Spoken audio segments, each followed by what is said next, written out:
سلمان صاحب، سب سے پہلے تو مجھے بتائیے کہ اس تحریک کی نتیجہ خیزی آپ کو کیا دکھائی دے رہی ہے، کیونکہ جنہوں نے اس تحریک کا اعلان کیا ہے اور جو حالات ہیں پی ٹی آئی کے اس وقت، کیا وہ اس پوزیشن میں ہیں کہ وہ ایک تحریک چلا سکے؟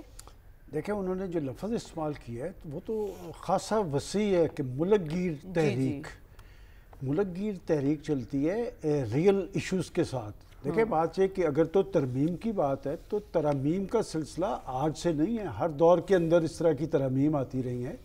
مجھے نہیں سمجھ آئی کہ ایک پولیٹیکل پارٹی اور اس کی لیڈرشپ پہ بیٹھ کر ترامیم کی بنیاد پر ملک میں پوچھتا ہوں کہ اس میں عام آدمی کے لیے کیا ہے کہ کیا اگر وہ ملک گیر تحریک چلاتے بے روزگاری کے ایشو پہ، مہنگائی کے ایشو پہ، گندم کے ایشو پہ اور گورننس کے ایشو پہ، لوگوں کے لیے کیا میسج ہے اس میں؟ تو بات یہ کہ لیکن وہ یہی تو کہہ رہے ہیں کہ اس میں عوامی مفاد تو ہے نہیں، اپنے مفادات میں یہی کہہ رہا ہوں، ماضی کے اندر پاکستان میں ملک گیر تحریک چلتی رہی اور تحریک کے لیے مراحل ہوتے ہیں۔ پہلے مرحلے پہ آپ میڈیا کو مختلف طبقات سے رابطے کرتے ہیں، پھر آپ جلسے جلوس کرتے ہیں، پھر اس کے بعد لوگ نکلتے ہیں، اور اس وقت پی ٹی آئی کا بڑا مسئلہ یہ ہے۔ دیکھیں، بات یہ کہ سب سے پہلے انہوں نے تحریک کی، بڑا امتحان تو آ گیا محمود اچکزئی کا اور راجہ ناصر عباس صاحب کا، کہ کیا محمود اچکزئی یا راجہ ناصر عباس صاحب کو پنجاب کے اندر یا دیگر صوبوں میں کوئی پذیرائی حاصل ہے ان کی اپیل پر؟ دیکھیں، بڑے قابل احترام ہوں گے، بڑے سینئر پولیٹیشین ہیں، لیکن ان کی پاکستان لیول پہ پذیرائی نہیں ہے۔ پاکستان لیول پہ پذیرائی پی ٹی آئی کی ہے۔ کہ پہلی بات تو یہ، آپ کو یاد ہوگا کہ جب ان کی نامزدگی ہوئی تھی اس وقت بھی ہم نے یہ نقطہ اٹھایا تھا کہ 70-80 ایم این ایز تو آپ کے ہیں، ان میں سے آپ اگر اچکزئی صاحب کو جب نامزد کر رہے ہیں تو کیا ان کے اندر، ان کے اراکین کے اندر احساس محرومی نہیں ہوگا؟ اور دوسری بات ہے، جب تحریک چلتی ہیں، پہلی بات تو یہ کہ یہ دوسری پارٹی سے تعلق رکھتے ہیں۔ ہاں، ایک ماحول بن سکتا تھا اگر جے یو آئی ان کے ساتھ ہوتی، لیکن جے you I P T I کے ساتھ، آپ دیکھ لیں کہ موقف میں وہ ایک ہے کہ افغان ایشوز پہ بھی وہ ان کے ساتھ کھڑے تھے، پختونخوا کے مسائل پہ بھی کھڑے ہیں، اس ایشو پہ بھی، لیکن ان کے ساتھ کھڑے نہیں ہوں گے۔ اور لیکن ابھی تک یہ واضح نہیں ہے نا کہ مولانا کس طرف جاتے ہیں، کیونکہ مولانا کے بھی تو تحفظات ہیں اس مولانا کے تحفظات ہر دور کے اندر ہوتے ہیں، لیکن مولانا فضل الرحمان پی ٹی آئی کے ساتھ کبھی نہیں جائیں گے۔ اور آپ کو یاد ہوگا کہ یہاں پر بھی متعدد بار یہ ایشوز آئے۔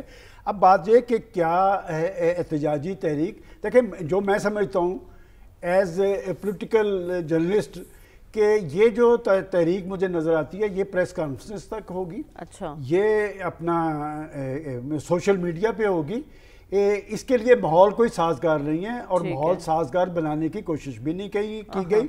یہ جس ترمیم کی بنیاد پہ یہ بات کی جا رہی ہے تو یہ سوال بھی تو اٹھے گا نا کہ ابھی کل کی بات ہے جب آپ برسے اقتدار تھے تو آپ نے بھی ایک آرمی چیف کی ایکسٹینشن کے لیے قانون سازی کروائی تھی۔ بھائی، جب آپ ایک بڑا ایشو بناتے ہیں، اور بڑا ایشو تب بنتا ہے جب اس میں قوم انوالو ہوگی۔ مجھے بتائیں کہ کون سا ایسا طبقہ ہے جو اس ایشو کی بنیاد پہ سڑکوں پہ ان کے ساتھ نکلنے کے لیے تیار ہو؟ یہ بات میں ضرور کہتا ہوں کہ اس وقت پی ٹی آئی کو چاہیے کہ کورٹس اسی کورٹ سے رجوع کرے جن کورٹ کو اگر ان کے خیال میں زیر دام لایا جا رہا ہے۔ پارلیمنٹ کا فورم موجود ہے، پارلیمنٹ کے اندر آپ کے پاس ایک بڑی، آپ یہ کہہ رہے ہیں کہ اچکزئی صاحب کی اپیل میں وہ دم نہیں ہے کہ عوام ان کے کہنے پر باہر نکل سکے، لیکن اچکزئی صاحب ایک اور کام بھی کرنا چاہتے ہیں۔ ان کا یہ ماننا ہے کہ وہ تمام سیاسی قائدین کو خط لکھیں گے کہ وہ 27ویں آئینی ترمیم پر غور کریں جس میں نواز شریف، آصف زرداری، بلاول اور دیگر قائدین ہیں۔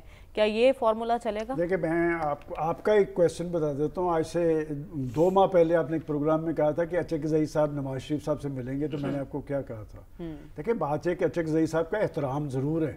اچکزئی صاحب عمران خان صاحب کی حکومت کے خلاف ایک بڑا رول ادا کر چکے ہیں اور اس کا پورا معاوضہ انہوں نے لیا تھا کہ پی ڈی ایم کی گورنمنٹ میں وہاں کا بلوچستان کا گورنر کون تھا، بھائی ان کا، ہر جگہ جب ان کا اپنا معاملہ آتا ہے نا وہاں پر فیملیز اکوموڈیٹ ہوتی ہیں، لہٰذا ان کی، میں دیکھیں وہ سینئر ضرور ہیں، وہ پارلیمنٹیرین ہیں، لیکن ان کا کوئی رول نہیں ہے۔ اصل ریئل فورس ہے پی ٹی آئی۔ کیا پی ٹی آئی پختونخوا کے علاوہ پنجاب میں، بلوچستان میں، سندھ کے اندر کوئی بڑی احتجاجی تحریک پیدا کر سکے گی؟ میں وہ تسلیم کرنے کے لیے تیار نہیں۔ یہ بات میں پہلے بھی کہہ چکا ہوں، میں اب بھی کہہ رہا ہوں کہ وہ جو 26 نومبر کی بنیاد پر وہ ایک احتجاج کی تیاری میں ہے، احتجاج میں پختونخوا اپنا رول ضرور ادا کرے گا، اور سہیل افریدی صاحب کی نامزدگی اسی بنیاد پہ ہوئی تھی کہ وہ بھی احتجاج کریں گے.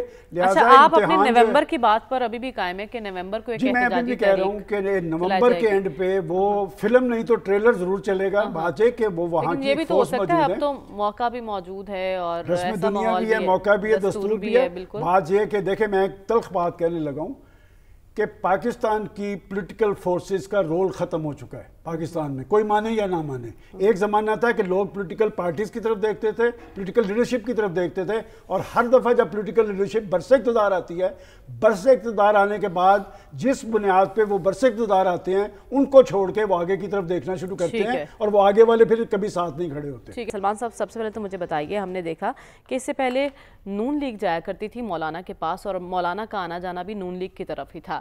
یہ اچانک پیپلز پارٹی کی طرف رخ کیسے ہو گیا مولانا کا؟ اس پہ میں نے آپ کو کل تفصیلی جواب دیا تھا، لیکن مولانا فضل الرحمان کی سیاست کا ایک بڑا کریڈٹ یہ ہے کہ وہ اپنی اہمیت اور حیثیت رکھتے ہیں. پہلے تو ایک ذرا وضاحت میں دے دوں. آپ نے وہ جو شروع میں کہا تھا عوامی نیشنل پارٹی بھی پرائم منسٹر کے اس عشائیے میں شریک ہوئی ہے، ہو گئی. انہوں نے کہا تحفظات دور کرنے کی یقین دہانی کروائی گی. پھر آئے وہ 26ویں ترمیم میں مرکز ان کا گھر تھا کہ پریزیڈنٹ زرداری ہوں، بلاول بھٹو زرداری ہوں، شہباز شریف صاحب ہوں، اس وقت ان کی ایک بارگیننگ پوزیشن تھی جو اس میں ختم ہو گئی ہے. لیکن اس ملاقات میں کیا ہوا؟ میں آپ کو بتاتا ہوں. قومی اسمبلی میں تو ان کی ضرورت نہیں رہی تھی، اور سینٹ میں بھی انہوں نے انگیج ضرور کیا ہوا ہے، لیکن ہمیشہ گورنمنٹس کوئی بھی ہو نا تو وہ پیرالل اپنے ایک حکمت عملی رکھتی ہے کہ وہ بظاہر کسی کے ساتھ بات کر رہی ہوتی ہے، دوسری طرف سے وہ اپنے سینٹرز پورے کر رہے ہیں. اور سینٹ میں میری اطلاع کے مطابق ان کے لوگ پورے ہو گئے ہیں. اگر فضل الرحمان صاحب نہ بھی مانیں، لیکن فضل الرحمان صاحب قطعی طور پہ ایسے ہی کوئی پوزیشن نہیں لیں گے کہ یہ تاثر ابھرے کہ وہ اینٹی اسٹیبلشمنٹ ہے.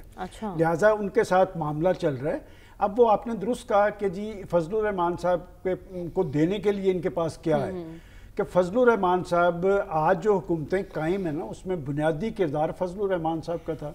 پی ڈی ایم 1 کی حکومت میں انہوں نے حصہ بحیثیت جسہ لیا، بڑی اہم وزارتیں تھیں ان کے پاس. اس وقت وہ پختونخوا کی گورنرشپ چاہتے ہیں، وہ پیپلز پارٹی کے پاس ہے. اور میں سمجھتا ہوں کہ اس وقت دینے کے لیے اگر کچھ ہے تو وہ پیپلز پارٹی کے پاس ہے.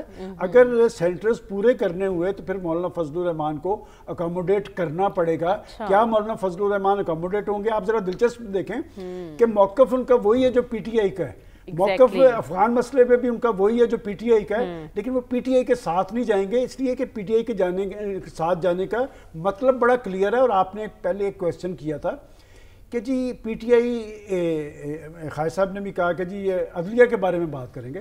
دیکھیں ایک خاص مائنڈ سیٹ ہے. میں نے اسی لیے کہا تھا کہ پولیٹیکل ایشوز پہ بات ہونی چاہیے. ایک فوج ہے، ایک عدلیہ ہے، اور اس عدلیہ سے تو آپ نے بڑے سمراٹ سمیٹے ہیں. اسی عدلیہ کے اندر آپ کی 15 کیسز میں ایک دن ضمانت ہوئی ہے. یہ عدلیہ نہیں ہونی چاہیے. میں 100% اس بات سے ایگری کرتا ہوں کہ سیاستدان کو آخری ریلیف ہمیشہ عدلیہ سے ملتا ہے، لیکن آپ اس طرح کی عدلیہ نہ بنائیں کہ جی ایک موقع پہ ایک عدلیہ انکلائنٹ ہو عمران خان صاحب کے ساتھ، دوسری عدلیہ انکلائنٹ ہو ان کے ساتھ. ہم نے تو دیکھا ہے نا کہ کیا ہوتا تھا.